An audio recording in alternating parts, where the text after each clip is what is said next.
দরজায় কড়া নাড়ছে ২০২৫ সালের স্প্রিং ফেস্টিভ্যাল গালা। আর এই গালার অপেরা পরিবেশনা শুটিং সম্পন্ন হয়েছে উত্তর চীনের প্রাচীন শহর শানসি প্রদেশের থাইওয়ান শহরে। খোলা রাস্তায় পরিবেশিত এই আয়োজনের মূল লক্ষ্য হচ্ছে ঐতিহ্যবাহী সংস্কৃতিকে আরও বেশি মানুষের কাছে পৌঁছে দেয়া। বসন্ত উৎসব গালা চীনের গণমাধ্যম এবং সোশ্যাল মিডিয়ায় প্রচারিত হবে উৎসবের দ্বিতীয় দিন বা ৩০ জানুয়ারি। এবারের গালার নতুনত্ব হচ্ছে স্টুডিওর বাইরে অপেরার পরিবেশনা। থাইওয়ান প্রাচীন শহরের রাস্তাঘাট এবং স্থাপত্যের পাশে সাজানো গালার সেট অপেরা প্রেমীদেরকে একটি চমকপ্রদ অভিজ্ঞতা দেবে। এই অপেরার প্রধান আকর্ষণ দক্ষিণ চীনের ইয়াংজি নাচ। এটি ধারণ করা হয়েছে উত্তর চীনের একটি প্রাচীন শহরে। আমাদের পরিবেশিত ইয়াংজি নাচের ৪০০ বছরের পুরনো ইতিহাস রয়েছে। এটি আমরা আমাদের পূর্বপুরুষদের কাছ থেকে উত্তরাধিকার সূত্রে পেয়েছি এবং তরুণ প্রজন্ম হিসেবে আমাদেরকে এটিকে এগিয়ে নিয়ে যেতে হবে। ইয়াংজি নাচের পাশাপাশি অপেরা এবং ফোক ড্রামার শুটিংও সম্পন্ন হয়েছে সমান্তরালভাবে বাইরের খোলা রাস্তায়, যেটি ধারণ করা ছিল পরিচালকের কাছে বেশ চ্যালেঞ্জের। রাস্তা ও পরিবেশনার স্থান এসবের একীকরণ এবং নিরবচ্ছিন্ন পরিবেশনাই ছিল বড় চ্যালেঞ্জ।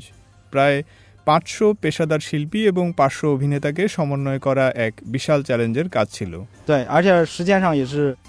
এরপরও স্প্রিং ফেস্টিভ্যাল গালার অপেরাটিকে বাইরে নিয়ে আসার মানে হলো ঐতিহ্যবাহী শিল্পীকে সাধারণ মানুষের কাছাকাছি নিয়ে আসা এবং এতে করে এই পরিবেশনার সাথে বিভিন্ন সম্প্রদায়ের বৈশিষ্ট্যগুলোর সংমিশ্রণ করা সম্ভব হয়েছে বলে মনে করেন অনুষ্ঠানের পরিচালক উ হংয়া।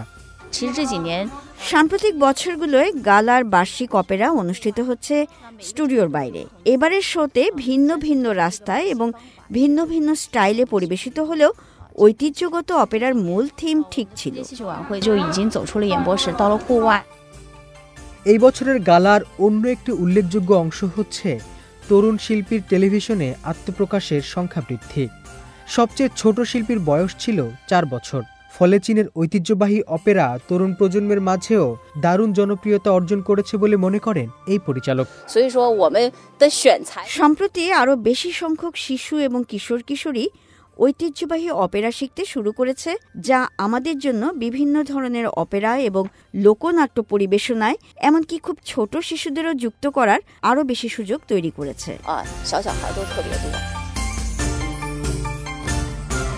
তরুণ প্রজন্মের মধ্যে ঐতিহ্যবাহী অপেরা শেখার আগ্রহ চীনের অধরা সাংস্কৃতিক ঐতিহ্যকে আরও উজ্জীবিত করবে বলে মনে করেন বিশ্লেষকরা।